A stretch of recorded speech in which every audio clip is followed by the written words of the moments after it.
Good morning, everybody. In our fight against terrorists like Al-Qaeda and ISIL, we are using every element of our national power. Our military, intelligence, diplomacy, homeland security, law enforcement, federal, state, and local, as well as the example of our ideals as a country that's committed to universal values, including rule of law and human rights.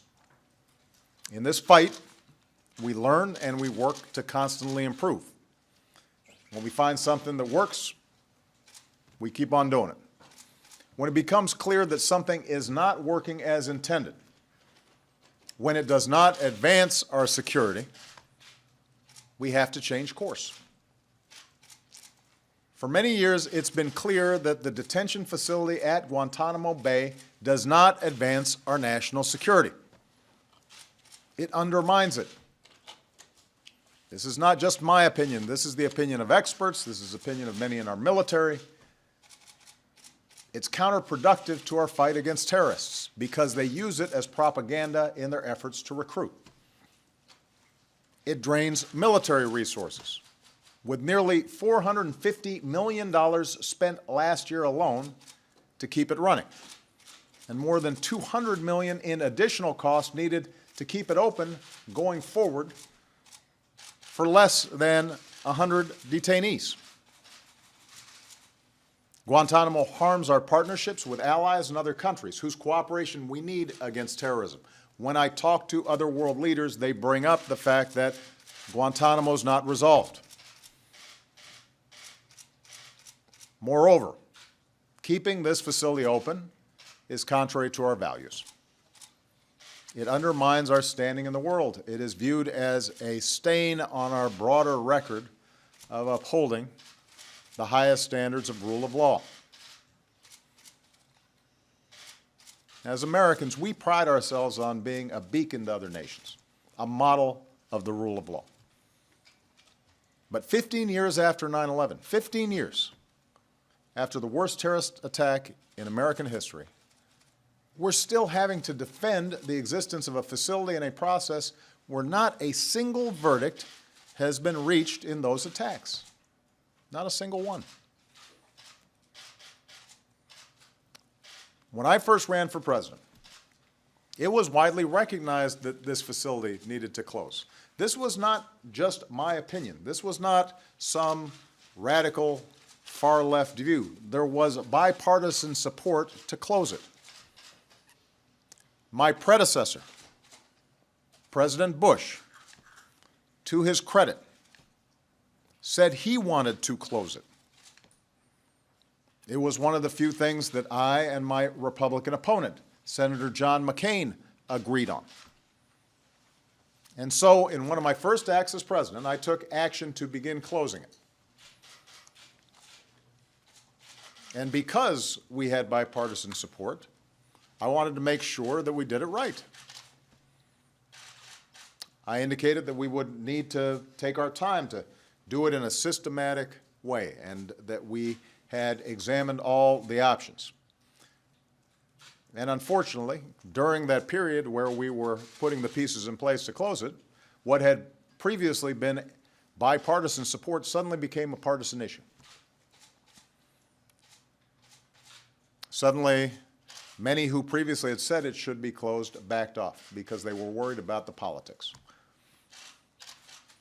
The public was scared into thinking that, well, if we close it, somehow we'll be less safe. And since that time, Congress has repeatedly imposed restrictions aimed at preventing us from closing this facility.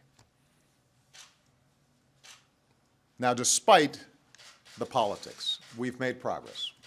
Of the nearly 800 detainees once held at Guantanamo, more than 85% have already been transferred to other countries. More than 500 of these transfers, by the way, occurred under President Bush. Since I took office, we've so far transferred 147 more, each under new, significant restrictions to keep them from returning to the battlefield. And as a result of these actions, today just 91 detainees remain, less than 100. Today, The Defense Department, thanks to very hard work by Secretary of Defense Ash Carter, as well as his team working in concert with the Office of Management and Budget. Today, the Department is submitting to Congress our plan for finally closing the facility at Guantanamo once and for all. It's a plan that reflects the hard work of my entire national security team. So I especially want to thank Ash and his team at DOD. This plan has my full support. It reflects our best thinking on how to best go after terrorists and deal with those who we may capture, and it is a strategy with four main elements. First, we'll continue to securely and responsibly transfer to other countries the 35 detainees out of the 91 that have already been approved for transfer. Keep in mind this process involves extensive and careful coordination across our federal government to ensure that our national security interests are met when an individual is transferred to another country. So, for example, we insist that foreign countries institute strong security measures.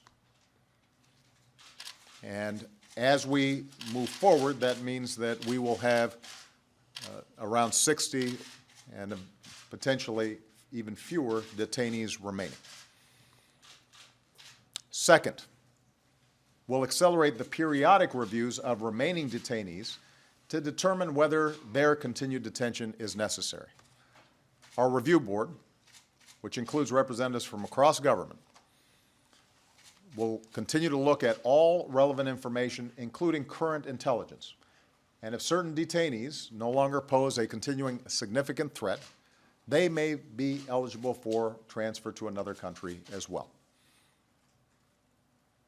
Number three, we'll continue to use all legal tools to deal with the remaining detainees still held under law of war detention. Currently, 10 detainees are in some stage of the military commissions process, a process that we worked hard to reform in my first year in office with bipartisan support from Congress. But I have to say, with respect to these commissions, they are very costly. They have resulted in years of litigation without a resolution. We're therefore outlining additional changes to improve these commissions, which would require congressional action, and we will be consulting with them in the near future on that issue. I also want to point out that in contrast to the commission process, our Article III federal courts have proven to have an outstanding record of convicting some of the most hardened terrorists. These prosecutions allow for the gathering of intelligence against terrorist groups. It proves that we can both prosecute terrorists and protect the American people. So think about it. Terrorists like Richard Reed, the shoe bomber, Umar Farouk Abdul-Muttalib, who tried to blow up an airplane over Detroit, Faisal Shahzad, who put a car bomb in Times Square, and Zohar Zaniev, who bombed the Boston Marathon. They were all convicted in our Article III courts and are now behind bars here in the United States. So we can capture terrorists, protect the American people, and when done right, we can try them and put them in our maximum security prisons, and it works just fine. And in this sense, the plan we're putting forward today isn't just about closing the facility at Guantanamo. It's not just about dealing with the current group of detainees, which is a complex piece of business because of the manner in which they were originally apprehended and what happened. This is about closing a chapter in our history. It reflects the lessons that we've learned since 9/11. Lessons that need to guide our nation going forward. So even as we use military commissions to close out the cases of some current detainees, which, given the unique circumstances of their cases, make it difficult for them to be tried in Article III courts, this type of use of military commissions should not set a precedent for the future. As they have been in past wars, military commissions will continue to be an option when individuals are detained during battle. But our preferred option, the most effective option for dealing with individuals detained outside military theaters, must be our strong, proven federal courts. Fourth, and finally, we're going to work with Congress to find a secure location in the United States to hold remaining detainees. These are detainees who are subject to military commissions, but it also includes those who cannot yet be transferred to other countries or who we've determined must continue to be detained because they pose a continuing significant threat to the United States. We are not identifying a specific facility today in this plan. We are outlining what options look like. As Congress has imposed restrictions that currently prevent the transfer of detainees to the United States, we recognize that this is going to be a challenge, and we're going to keep making the case to Congress that we can do this in a responsible and secure way, taking into account the lessons and great record of our maximum security prisons. And let me point out, the plan we're submitting today is not only the right thing to do for our security, it will also save money. The Defense Department estimates that this plan, compared to keeping Guantanamo open, would lower costs by up to $85 million a year. Over 10 years, it would generate savings of more than $300 million. Over 20 years, the savings would be up to $1.7 billion. In other words, we can ensure our security, uphold our highest values around the world, and save American taxpayers a lot of money in the process.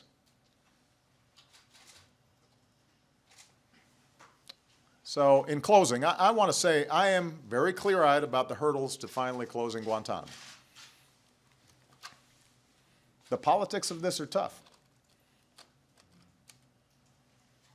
I think a lot of the American public are worried about terrorism, and in their mind, the notion of having terrorists held in the United States rather than in some distant place can be scary. But part of my message to the American people here is we're already holding a bunch of really dangerous terrorists here in the United States because we threw the book at them. And there have been no incidents. We've managed it just fine. And in Congress, I recognize, in part because of some of the fears of the public that have been fanned oftentimes by misinformation, there continues to be a fair amount of opposition to closing Guantanamo. If it were easy, it would have happened years ago, as I wanted, as I have been working to try to get done. But there remains bipartisan support for closing it. And given the stakes involved for our security, this plan deserves a fair hearing, even in an election year. We should be able to have an open, honest, good faith dialogue about how to best ensure our national security. And the fact that I'm no longer running, Joe is no longer running, we're not on the ballot, it gives us the capacity to not have to worry about the politics. Let us do what is right for America. Let us go ahead and close this chapter and do it right. Do it carefully. Do it in a way that makes sure we're safe. But gives the next president and, more importantly, future generations the ability to apply the lessons that we've learned in the fight against terrorism and doing it in a way that doesn't raise some of the problems that Guantanamo has raised. I really think there's an opportunity here for progress. I believe we've got an obligation to try. President Bush said he wanted to close Guantanamo, despite everything that he had invested in it. I give him credit for that. There was an honest assessment on his part about what needed to happen. But he didn't get it done, and it was passed to me. I've been working for 7 years now to get this thing closed. As president, I've spent countless hours dealing with this. I do not exaggerate about that. Our closest allies raise it with me continually. They often raise specific cases of detainees repeatedly. I don't want to pass this problem on to the next president, whoever it is. And if, as a nation, we don't deal with this now, when will we deal with it? Are we going to let this linger on for another 15 years, another 20 years, another 30 years? If we don't do what's required now, I think future generations are going to look back and ask why we failed to act when the right course, the right side of history and of justice and our best American traditions was clear. So, again, I want to thank Secretary Carter. You and your team did an outstanding job, and you've shown great leadership on this issue. With this plan, we have the opportunity finally to eliminate a terrorist propaganda tool, strengthen relationships with allies and partners, enhance our national security, and most importantly, uphold the values that define us as Americans. I'm absolutely committed to closing the detention facility at Guantanamo. I'm going to continue to make the case for doing so as long as I hold this office. But this is a good moment for everybody to step back, take a look at the facts, take a look at the views of those who have been most committed to fighting terrorism and understand this stuff. Our operatives, our intelligence officials, our military. Let's go ahead and get this thing done. Thanks very much, everybody. Mr. President, if Congress doesn't take your plan, will you ask yourself to close it?